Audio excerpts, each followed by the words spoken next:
age, we move less. So amplitude, the amount of movement you do, declines in men and women. Makes sense, right? If you're 70, you move more than if you're 90. But also, the rhythm robustness, how much you fit this pattern, also declines with age. So people who are in their 70s may have a stronger rhythm than people who are in their 90s. And it's this 24-hour rhythm that we're really interested in.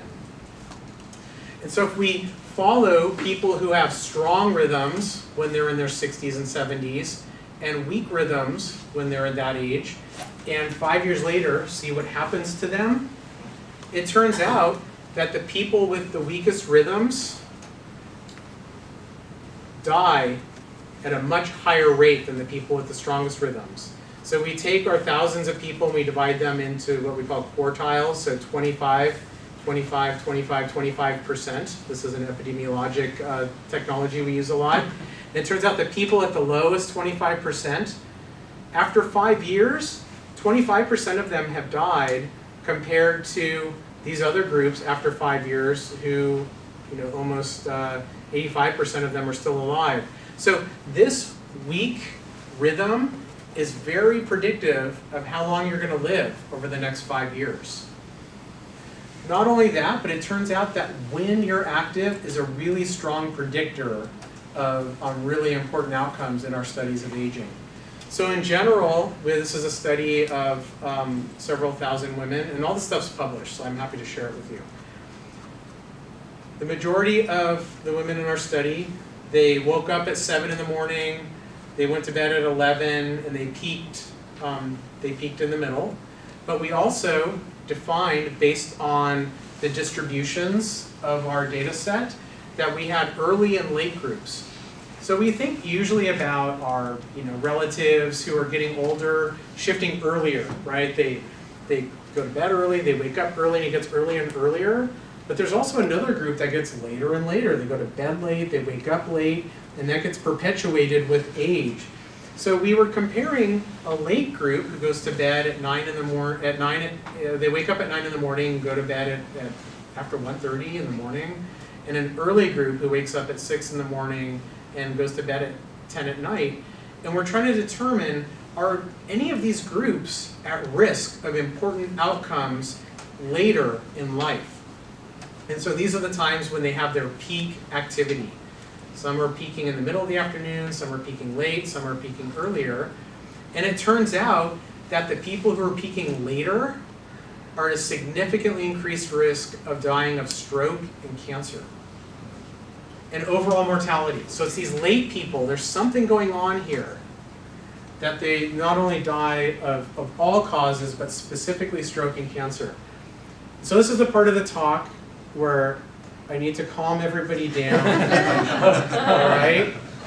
So we're not talking about night owls, we're not talking about larks. What we're talking about is a population of people who are in their 80s and 90s, who've reached this age, and are now just, their circadian rhythms are drifting, and they're becoming earlier or later focused. If you were born a night owl, this isn't you. Okay, if you're born a lark, this isn't you.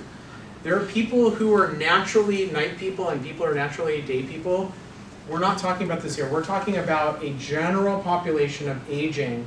And as we've all observed in our relatives, people who become older, as they become older, become early and late shifted, tend to move in that direction. And there's something about this circadian dysregulation in the late people that looks important.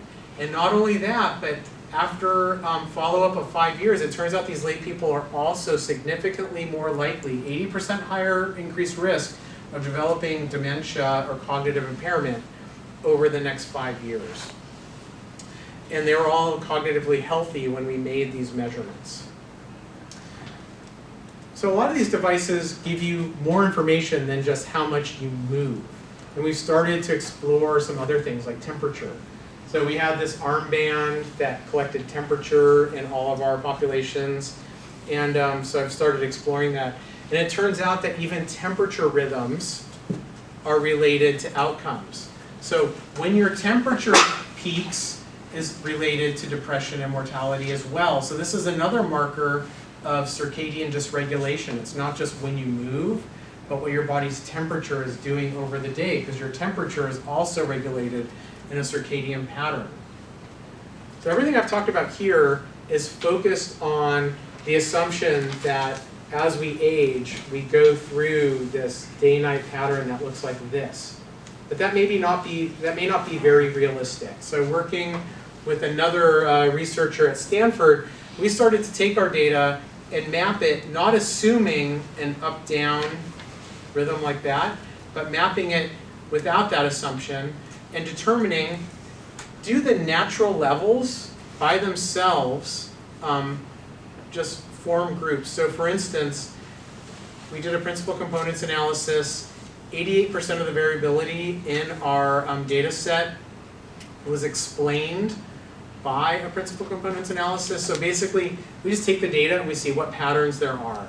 So for the most part, most of our data was explained by levels of peak activity. So if you look at a principal components analysis, people who have higher eigenvectors have higher levels of activity, people have lower.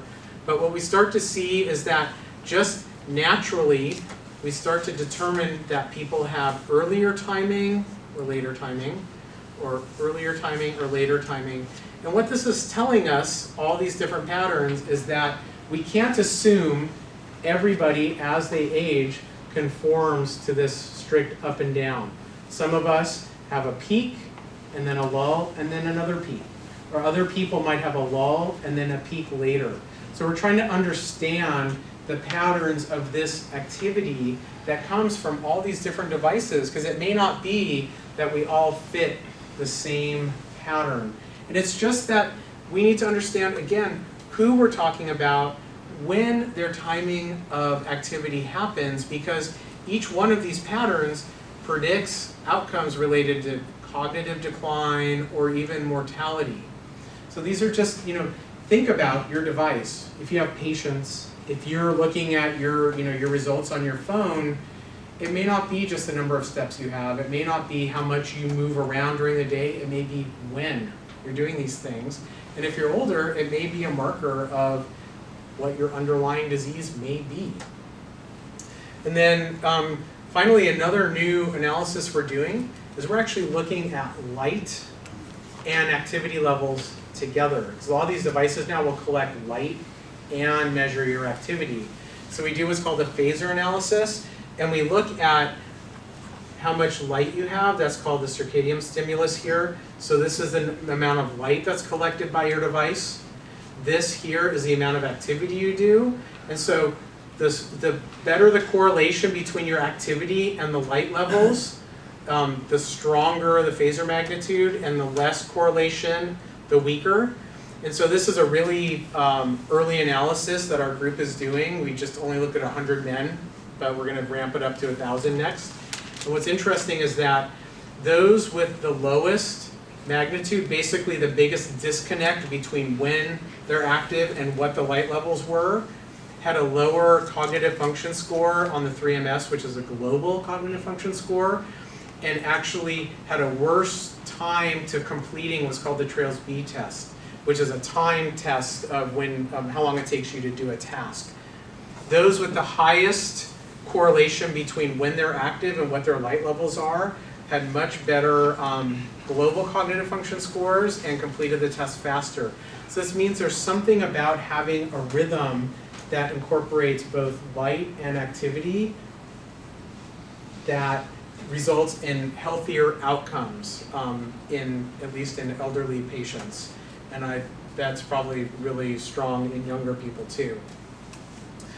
So at the end of the day, just like we heard earlier, I think that interventions that regulate circadian activity rhythms and sleep can improve our health outcomes. So how can we understand these patterns? How can we improve health outcomes later? And we don't need drugs for this. It may be that prescribing physical activity at the right time, or prescribing bright light exposure at the right time to reset the circadian rhythm will be important in improving health. It may be that cognitive behavioral therapy whether it's in the clinic or online, can also help improve outcomes, because we're talking about an elderly population here that may not be able to travel. So let's do it online, because that works too. And for me, the challenge is everything I presented to you today is research. So we're researching people who we've followed for decades. We've put devices on them. We've poked and prodded them and collected blood and done all this cool stuff and published it. That's fine, but how do we actually figure out what to do with this information? How do we improve lives? How do we improve people's health? And that's the next frontier for all of us. There's a ton of research out there. There's more research result being generated every year than we can deal with, but there are no solutions coming from that. And we need to focus less on doing this. This is fun, this is cool, I will always be doing this, but really, how do we take this and how do we solve problems and help people? That's the hard part, and we need to spend a lot more of our time and money doing this. And so with that, I need to acknowledge all the people who've been part of this, because I get to give the talk, but everybody did all the hard work. And so with that, I'll finish. You can email me if you have questions. Yeah. Thanks. And I can share your slide. I can share these slides so you don't have to take pictures. But thank you.